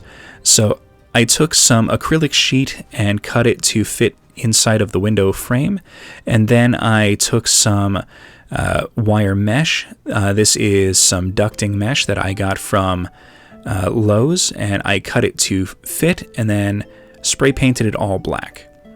And then to hold everything in place, I do a little bit of wood glue and then take another barbecue skewer which I painted to match off screen and then clamp it in place and let it dry. Now once it's dry, these look absolutely amazing, but we still need to do one last step, and that is our wall filler. So I'm taking a little bit of lightweight spackle and putting it into a little Ziploc bag, along with some Mod Podge and the paint that I would be normally painting over it, some unbleached titanium. And then I give it a really good mix inside the bag. Now, I wish I could take credit for this. I actually saw another channel do this trick to kind of control how the filler gets applied and thought it was a really good idea.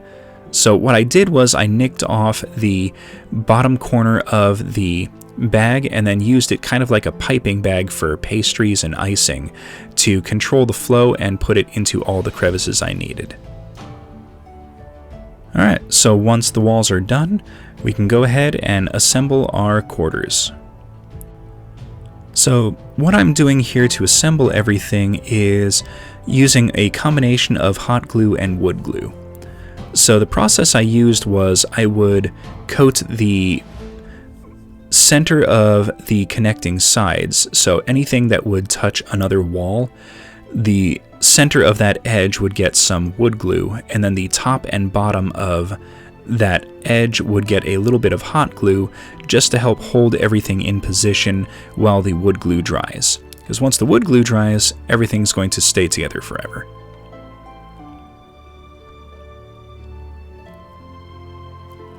So what I ended up doing was creating a few sections of wall, and absolutely, if you're going to follow along and do this yourself, make sure you're measuring multiple times before you finish and finalize a wall.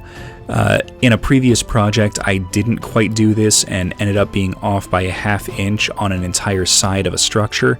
It was a nightmare to try and fix after the fact. So really measure 3, 4, 5 times if you need to make sure that everything locks into place the way it's supposed to.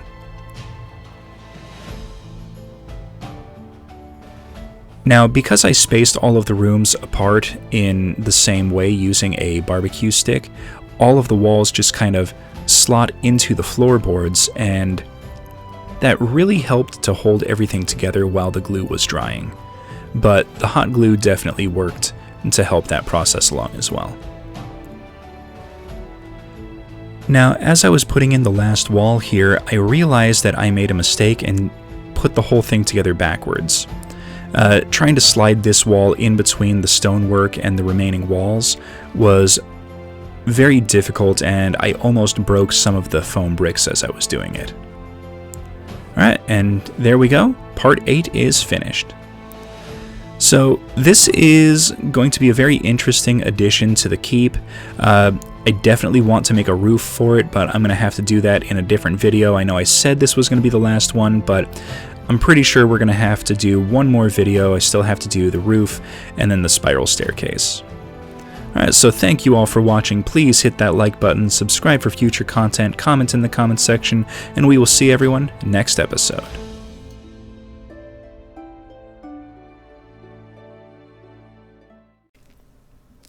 Today we finish out our playable keep by adding in the final finishing touches. We're going to be adding in our spiral staircase up to the 2nd floor, as well as a magnetized removable roof for easy playability.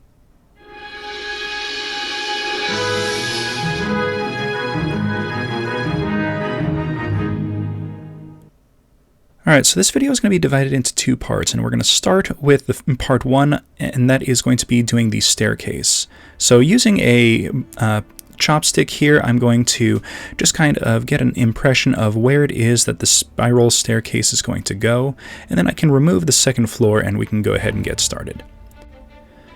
Now the ground floor is 2.5 inches in height, so I'm going to mark out this chopstick at 3 inches so that I have a slightly longer support beam for the spiral staircase, and this is going to embed itself into the ground on the 1st floor to kind of hold everything in place and hold everything together a little bit more securely.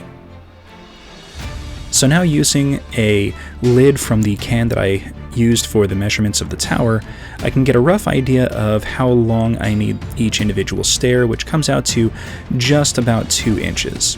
So I'm going to mark out a few of these. I'm going to need approximately 6 stairs. So marking a 1/4 inch at the center of one side, I can start trimming the pieces down. What I'm doing is going from the 1/4 inch mark and then just kind of trimming the sides to create this kind of little trapezoidal shape. Then using some popsicle sticks, I start gluing them together with a little bit of super glue. This just kind of holds everything together a little bit faster. So as you can see, I am gluing it to the bottom edge of one side, and then just to kind of make the stairs fit a little bit better, I'm going to trim off just a little bit more, kind of make the stairs a little bit more narrow on the inside and still keep that width on the outside. My hope is that it's still going to be enough of a size difference that you can place a model on the outside edge. And then a little bit more super glue to fix them together, and we've got a nice little gentle spiral. So here we go with the finished stairs, and now I need to add this support column into place. So I started by using some gel super glue, hoping that this would kind of affix everything together, and it kind of did, but it didn't really work as nicely as I had hoped. Just the natural warping of the wood kind of made it difficult to fit everything and attach the spiral stairs to the posts. So I tried it with some regular super glue, and that still didn't quite work. So off camera I just hit it up with some hot glue, and that was able to adhere everything together. Alright, so once everything is set and dried, we can do a quick little test fit. Sticking the bottom section that kind of extends outward into the little hole that I made at the bottom. We can put our second floor in place, and this is the part where you can make any adjustments and make sure that everything fits the way it's supposed to. So I was happy with how everything fit, so I took the stairs out and gave them a base coat in a flat camouflage brown, and then gave them a fairly heavy overbrushing of raw sienna to give it that nice kind of wood timber appearance.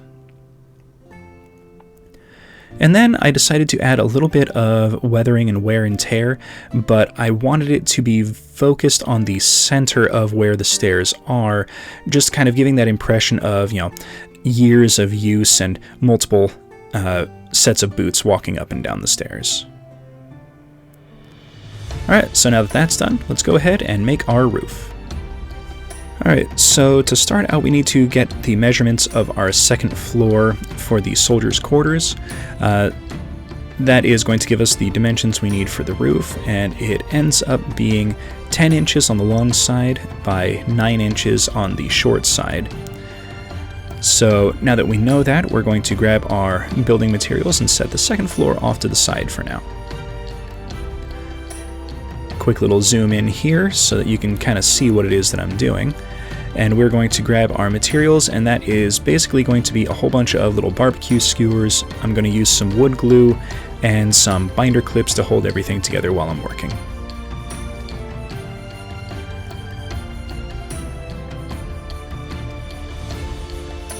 Alright, so here's one finished piece, and then I'll show you how I put it all together. This is going to be one of the long edges, and you can see here I've got multiple overlapping areas. I wanted this to be as strong as I can get it to be. And between the overlapping and the wood glue, it should be pretty strong. Now for the corners, I wanted it to kind of overlap in this fashion, so that I can attempt to get as strong of a bond for the corners as possible to prevent it from, you know, breaking apart during handling. So using my cutters, I trim off a few sections here. I've got 2 very long sections that go the full length of the wall, and then 3 short sections. One of them is kind of a medium length, and then the other 2 are fairly short. So how this is going to work is I've got this section, this is going to be the exact center of the wall, and then using a little bit of wood glue, I attach one of the long sections. And this is going to go on the outside of the wall, and then a little bit more wood glue, and then clamp that in place, and we've got one side, a little bit more wood glue, put the second long outside section into place, and then the final little bit to put the last one in place. And I'm using the clamps to hold everything at the ends and the points where everything connects so that everything has the strongest bond and hold possible. So now that I've got 4 of these, I'm going to start the process of putting everything together. Now this was a little tricky using the binder clips to kind of hold everything in place.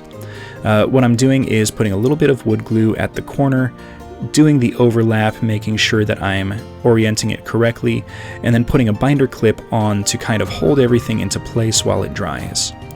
Now the trick to this was getting everything in place before the glue started to really set, so that I had enough time to kind of manipulate things and mold everything into position. And you can see it wasn't super convenient to do it this way, and off camera I added a couple of extra little supports just to kind of make sure everything stayed where it was and had a little bit of extra structural stability. Alright, so while that was drying, I decided to put together the roof arch. So, picking an arbitrary size of the roof section, I mark out a couple of lines on a barbecue skewer to cut at a roughly 45-degree angle, making a approximately 3-inch tall roof section.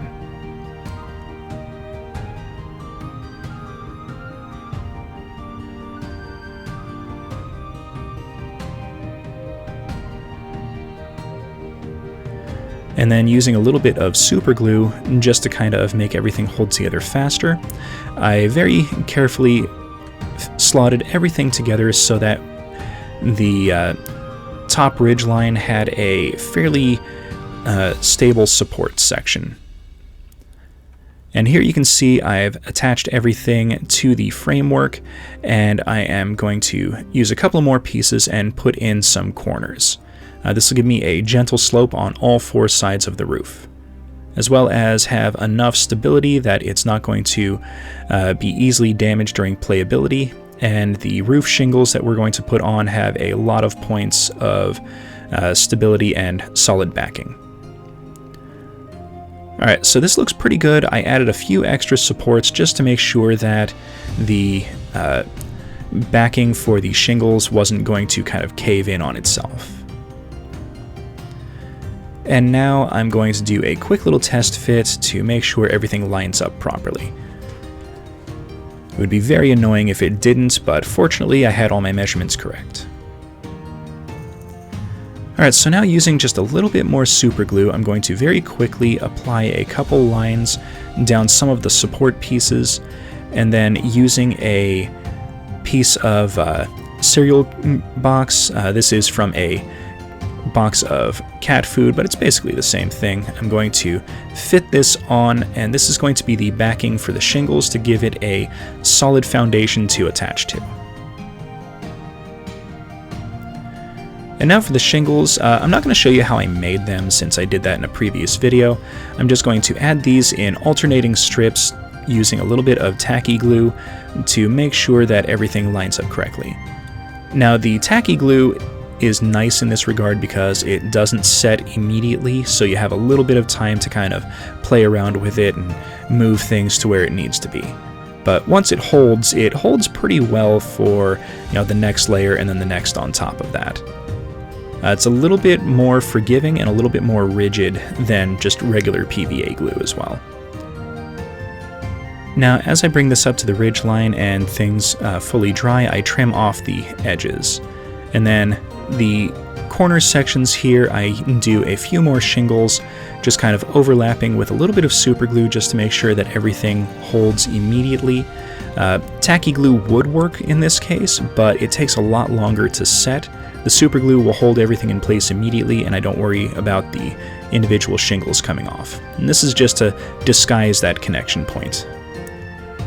So then taking it outside and doing a base coat of a deep gray, I coat all of these shingles using a downward brushing motion with some burnt sienna. This gives it a nice kind of almost terracotta appearance.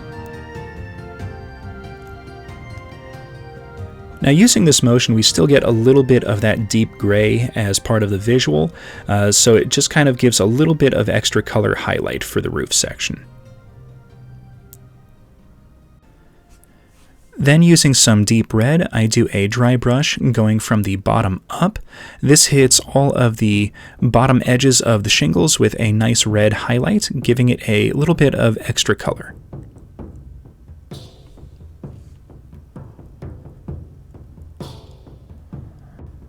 Alright, and now that the painting is done, it's time for the final assembly. So for the stairs, I'm going to do a fairly healthy amount of tacky glue around the bottom, and then a little bit of tacky glue along the edges of the stairs and along the bottom of the bottom step, and then just kind of slot this into place. Now this will give me a little bit of working time in case I need to shift the stairs around, but it should hold everything into place quite nicely. Now for the second floor, I added the magnets off camera just because, nothing really special about that. But the roof section kind of clips into place fairly easily and doesn't really move around. It's a really nice and easy addition to the keep. And just like that, part 9 of the keep and the keep itself is finished. So here's just a couple of little glamour shots of the finished product for the second floor. I really like how this came out. I decided not to add a few doors here or there. I'm just going to make a few removable doors off camera as a supplementary piece for the keep. But all in all, the whole thing is finished, and I could not be happier with the end result.